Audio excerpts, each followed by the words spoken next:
This video is brought to you by MUBI, a curated streaming service showing exceptional films from around the globe. Get a whole month free at mubi.com/bekindrewind. Welcome to 12 Days of Actress, an end-of-year series in which I recommend 12 performances that I love and that I think you might enjoy just in case you're looking for something to watch this holiday season that isn't holiday-themed. In episodes past, I've adhered to the following rules for my selections. 1. Not a Best Actress Oscar-winning performance. We do enough of that here. 2. Made before the year 2000. Let's keep film history alive. 3. Nothing too sad. These past few years have been tough enough. And 4, obviously not holiday themed. That's the series. This year I've changed my own rules. No longer will the list be limited to films before the year 2000, although I expect this rule will return for future iterations of this series. I also dispensed with the lightheartedness mandate. I have no specific reason for having done away with these rules, other than the fact that I love a good drama and because I wanted to. As you'll see throughout the list, I weirdly picked a lot of movies in which a woman becomes the object of obsession or is in some way the object of a specific man's gaze. Again, I don't know why I did that. It was completely unintentional, but this list could genuinely serve as some kind of series about that topic. Happy holidays, I guess. I've indicated where you can stream each of these films, many for free, in the description box below. Oh, and one more thing before I get started. Let me actually just get on camera about this really quickly. One announcement before we get started, which is that starting in January, February, I'm taking Be Kind Rewind full time. Also, sorry, I don't have a real camera. Obviously, this is a huge step for me and for the channel, and I just want to say thank you to every single viewer who's helped me get to this point and who's made this possible. I don't think things are going to change too much on the channel. Obviously, I'll have more time to make videos more frequently, but I'm also hoping to try some new things. Maybe do a podcast, maybe do some interviews, shoot on location, who knows? But my main priority is to just keep making things that make people excited about film history, and I'm really hoping that you'll all join me on this journey. If you're interested in supporting the channel in its new era, please head on over to my Patreon where there are some really cool perks for all of you to enjoy. I'm doing Patreon exclusive podcast episodes that correspond to each of the videos on the channel, and there are some other cool things like voting on video topics, finding out topics early, things like that. I deeply appreciate any support you can give and all of the support I'm already receiving on Patreon. It truly means the world to me, and it will mean even more to me in a few weeks because I'm going to lose my health insurance. But seriously, thank you all for your support over the past couple of years on this channel. It has exceeded my expectations, and I am truly shocked, blown away that I get to do this as a job. And that wouldn't be possible without all of you. So thank you, thank you, thank you. I can't wait to continue this journey in 2023. And without further ado, let's get to the picks.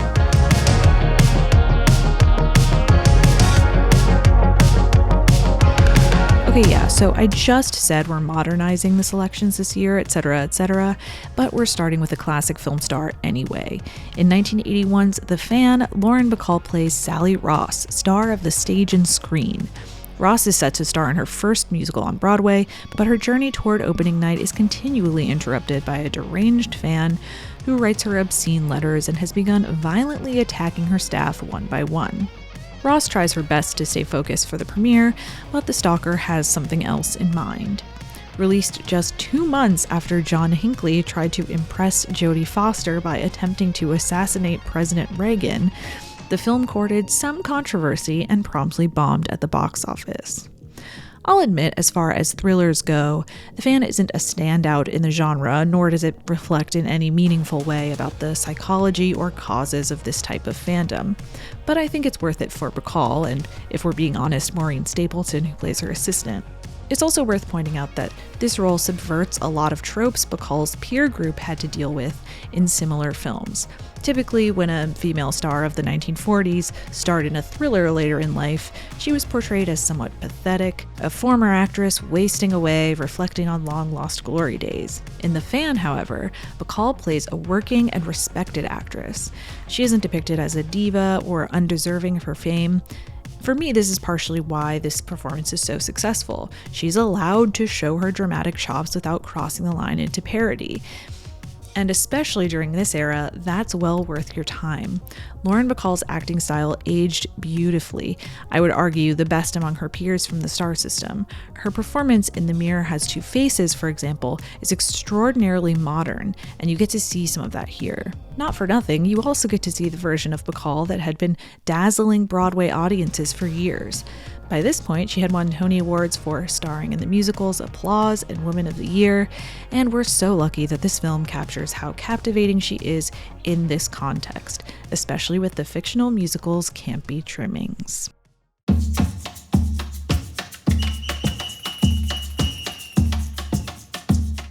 Remember that other day on The View when Joy Behar quietly claimed she had sex with a ghost? Did that make you go, wait, what? I'm just going to let that ride. I don't know how many of you heard what Joy just said, but I'm going to let it ride. Well, what if I told you that there was a very good Brazilian film from 1976 starring a woman the New York Times called one of the best actors of the 21st century that takes that idea and makes it both tolerable and interesting? Let me tell you about Dona Flor and her two husbands. Flor is married to Virginio, who is an absolute dog of a man, cruel and lecherous. He gambles away their money and spends his time with other women. He's so awful that when he unexpectedly dies, Flor's friends and family seem relieved. Flor remarries a much more reliable and kinder man, but unfortunately he bores her. He doesn't have the sexual prowess of Virginio, and one day, in desperation, she accidentally summons his ghost.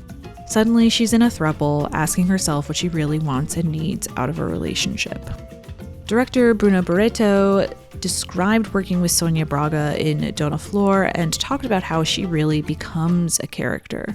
Not through some particular method or technique, but just naturally. You can really see that at play here. One of the most gorgeous, vibrant women on the planet seamlessly transforms into a slightly conservative, unsure, middle-class housewife, alternately caving into herself and blossoming, making the sexual revolution accessible in the domestic sphere. Flor was somewhat of a departure for her at the time. She had previously been known for a much more impulsive, outgoing character on a telenovela. Although Flor is more understated, it's clearly a star turn and set Braga on a path toward international stardom.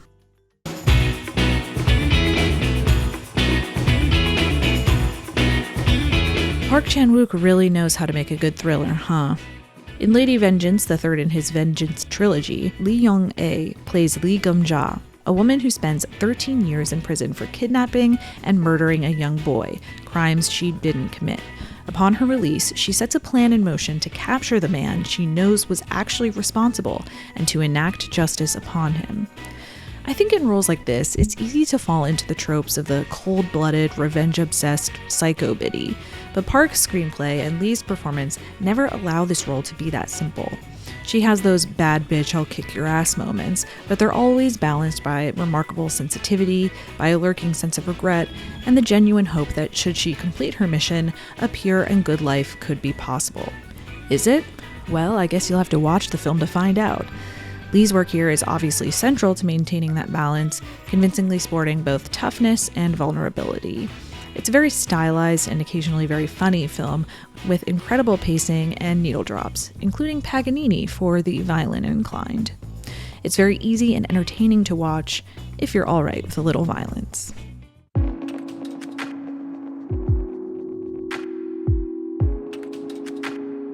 Tar lovers, mobilize! It's time to talk about Nina Haas, this time in Christian Petzold's 2014 drama, Phoenix.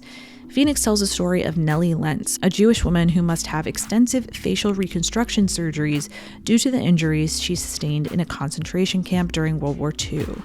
Once healed, she sets out to find her estranged husband, but when she does, he doesn't recognize her. Instead, he asks Nellie, who he believes to be a stranger who just happens to look similar to his wife, to impersonate her so that he can claim her inheritance. It's a heart-wrenching exploration of how relationships affect a person's sense of self, how trauma did or didn't define post-war Germany, and how a person moves on from tragedy. Just to quote Brian Tellerico's review on RogerEbert.com, a film this satisfying on every level, one that can be enjoyed purely for its narrative while also providing material for hours of discussion on its themes, is truly rare. Nina Haas's performance here is haunting and otherworldly. As Nellie reemerges into the world after a deeply, incomparably dehumanizing experience, she plays Nellie with that sort of newborn, wide-eyed fear. Everything is unfamiliar and must be relearned, reassessed. No movement is confident or self-assured. She staggers robotically and plays with her food. She wants to recapture who she was, but must confront the terrifying reality that nothing will ever be the same. If you're new to Nina Haas after Tar, you recognize that Phoenix, and really all of her many films with Christian Petzold, utilizes the same strengths that film does. There are no big flashy moments. Everything is done in glances, through listening, through object work. It's a very contained, personal film, and as a real Petzold fangirl myself, I 100% have to recommend it.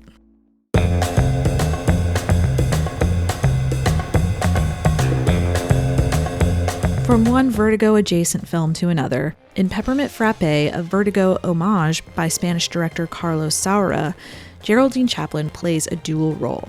First, she plays the whimsical and bewigged new wife of an older man. The man's friend, a local doctor, is convinced that he knew this woman in the past, but she denies it and refuses his advances. The doctor then manipulates his mousy, insecure assistant, also played by Geraldine Chaplin, into becoming the other woman. She slips further and further into his grasp until she becomes an accomplice in his scheme. I saw this film as part of the Carlos Saura series on the Criterion Channel, which highlighted a lot of Chaplin's work with him, her then husband, in Spain. These films, to my knowledge, were pretty inaccessible on streaming in the States prior to that. I've always appreciated Geraldine Chaplin, but these films really revealed her to me as a truly impressive artist. In Peppermint Frappe, she plays the ends of a wide spectrum, wild and free as the blonde wife, but timid and vulnerable as the nurse. She goes to such interesting places in this, and frankly in all of the films in this series. I really don't think you can go wrong by choosing any of them in the series, in terms of finding a showcase for her skills, so check them out if you can.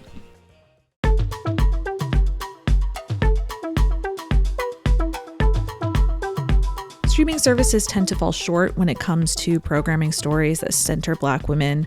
Thankfully, Maya Cade has stepped in with the Black Film Archive, which is a free online resource where you can watch films made by or starring Black artists since the beginning of cinema.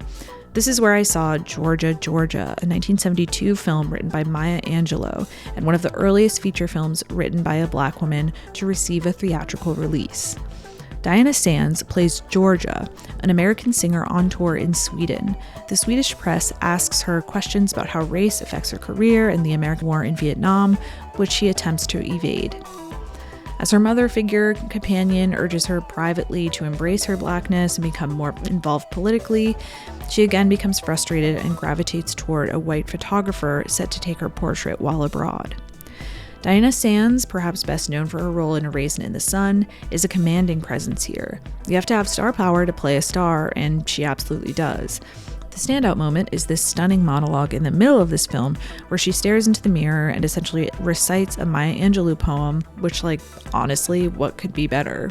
Now, obviously I can't speak to the nuances of how this film discusses being a Black woman, but I do think it has some interesting things to say about identity and politicization generally. Angelou's screenplay is full of startling lines, but I don't think Swedish director Stig Bjorkman really adds much here. Still, Georgia, Georgia has a jaw-dropper of an ending and includes a song that is so similar musically to the James Bond theme that I genuinely think I'd get a copyright strike if I played part of it here, so I definitely think it's worth your time.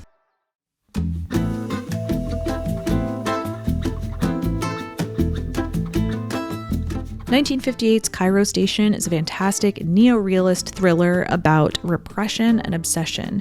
Kanawi sells newspapers at a train station, and although he tries to develop relationships, he's often rebuffed or made fun of because of his lack of wealth and his mild handicap. In his isolation, he develops an unhealthy fixation on a woman named Hanuma, who also works at the train station. Played by Hind Rostam, Hanuma is a brassy pseudo-entrepreneur racing onto trains to quickly and illegally sell drinks to riders before the police can catch her. She cracks jokes, dispenses hearty laughs, and dreams of her eventual wedding to a union leader. Her rejection of Kanawi, unsurprisingly, comes at a price, when he turns to violence to assuage his hurt. Known as a sex symbol of Egyptian cinema, Rostam is so fun to watch here, especially when she's acting alongside a group of fellow female drink sellers, bemoaning the men who work in the train station. She has a ton of charisma and a very easygoing energy. It's kind of a character you don't get to see very often in American cinema, closer to someone Anna Magnani would play in Italy. If you're into Hitchcock's early work, I think this is definitely something that you would enjoy. It's on Netflix right now, so give it a try.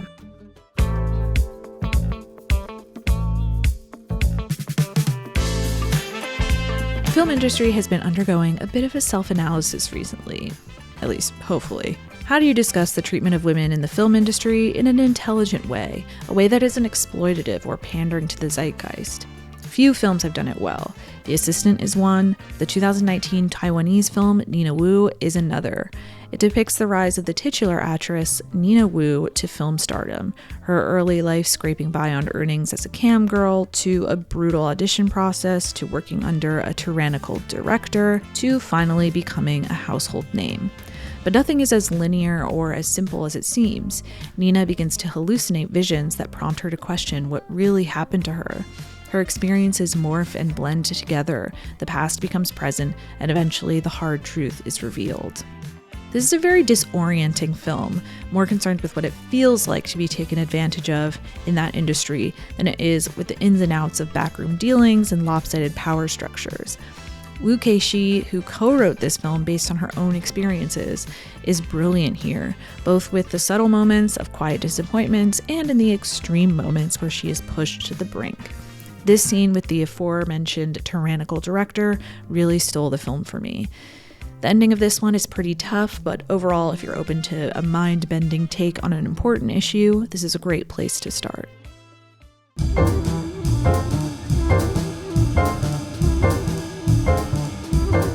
I know, everybody has their opinions about Julia Fox. Personally, I like her. I think she's a weirdly compelling mixture of industry insider and DIY renegade. I don't know if it's really wearable because my booty was all out in it, but I'm obsessed with it. These days, it feels like she's become much more of a meme generator than someone who people take seriously as an actor, which I think is a mistake, particularly when we look at Private Chat. Private Chat stars Fox as a cam girl named Scarlett, whose frequent client, Jack, becomes obsessed with her. Jack is a little bit of a scammer, and in order to impress her, he tells her a series of lies, portraying himself as a rich tech CEO. Fox, though responsive, isn't as vulnerable to the lies as you might expect, and soon the scammer becomes the scammed. This was done around the time of Uncut Gems, and while the two films and characters have some crossover, we get a much fuller picture of what Julia Fox is actually able to do as an actress here, which I would argue is a lot. Fox has zero apprehensions in front of a camera, which gives her a kind of naturalistic quality that really works for this kind of indie film. When the film switches to her perspective about halfway through, you come to know Scarlett more intimately and to understand the balancing of egos and financial stresses she must handle on a day-to-day basis. Fox broadcasts Scarlett's sensitivity and exhaustion movingly, while showing how she can weaponize her good nature and charm to survive. The film brings up questions about transactional relationships, specifically online, that I think will resonate with a lot of people. As a side note, this is definitely not safe for work, so just bear that in mind when you choose to watch it.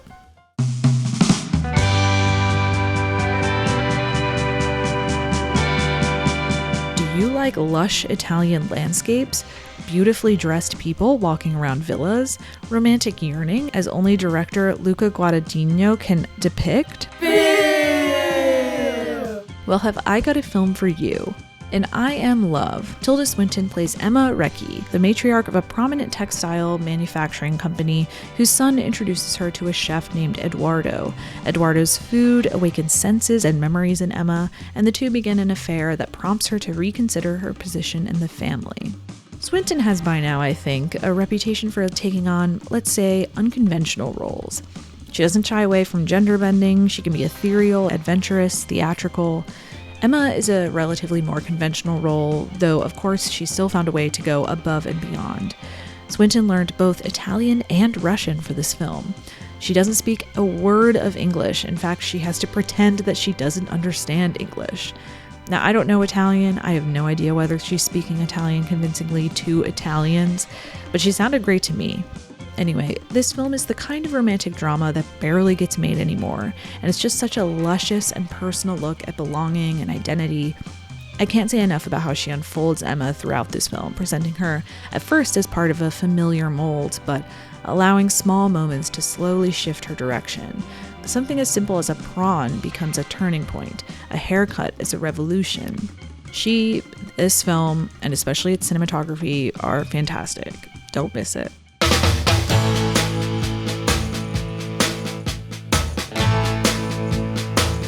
Awaara is by far the closest thing to a sweeping epic on this list, tackling themes like nature versus nurture, class conflict, and the healing properties of love and forgiveness.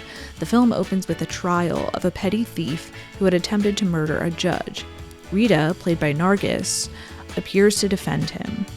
The rest of the film is primarily told through flashbacks, which gradually reveal how the lives of these three characters intertwine and how the judge's presumptions about the nature of human beings is inherently flawed. Nargis is regarded as one of the greatest actresses in Indian cinema, and while I must admit, again, that I don't know very much about that industry or its history, it's not difficult to understand why from this film alone. Her entrance is one only a star can have, incredible glasses, 10 out of 10, and her character is such a strong, exciting woman to root for, throwing in the occasional feminist line, and even sporting a swimsuit at a time that would have been considered very bold. She and her co-star / the director of this film, Raj Kapoor, have insane chemistry, and some of the musical numbers are truly astonishing. I think you just have to take my word for it on this one, that this is worth your time. It appears on a bunch of greatest films of all time lists for a reason.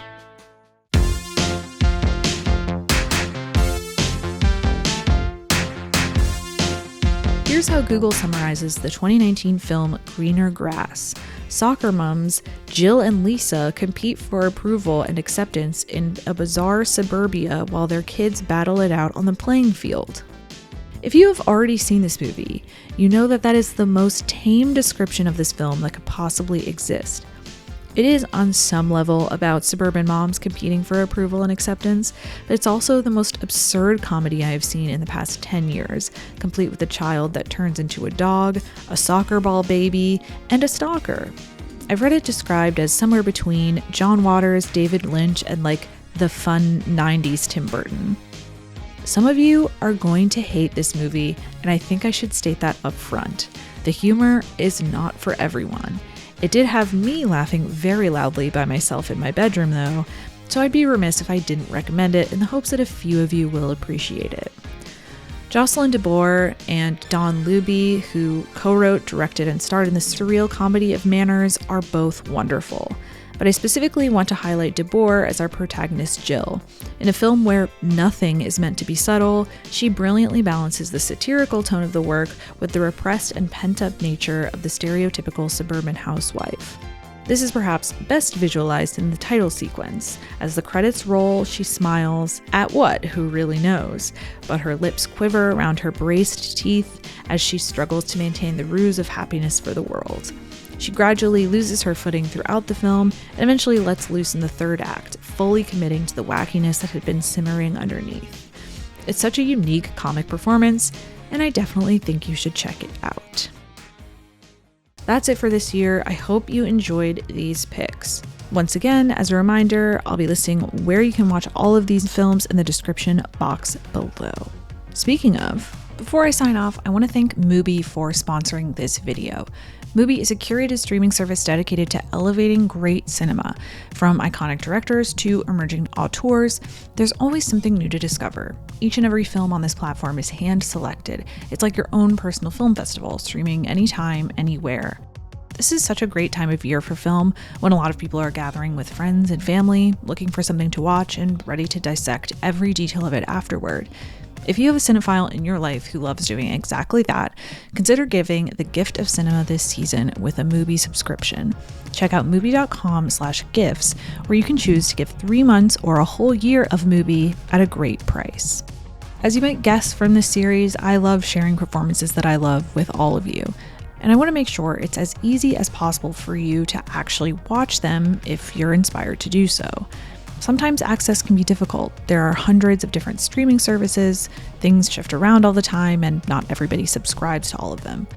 I've listed where you can find the films I talk about today in the description below, and you may notice that many of the films I selected this year are actually on MUBI, meaning that because they are sponsoring this video, many of these selections are available to watch right now for free. Simply by clicking the link in my description, you can unlock the suspense of a Park Chan-wook thriller, the sensuousness of a Luca Guadagnino romance, and the hard-hitting critiques of the film industry by Meaty Z for yourself. MUBI didn't ask me to make these selections. They didn't even know I was making a video like this. But I wanted to make sure anyone who wants to watch the films in this series actually can get access to them. And truly, what could be easier than clicking a link in terms of instant access? Try MUBI free for 30 days at MUBI.com/BeKindRewind. That's MUBI.com/BeKindRewind for a whole month of great cinema for free.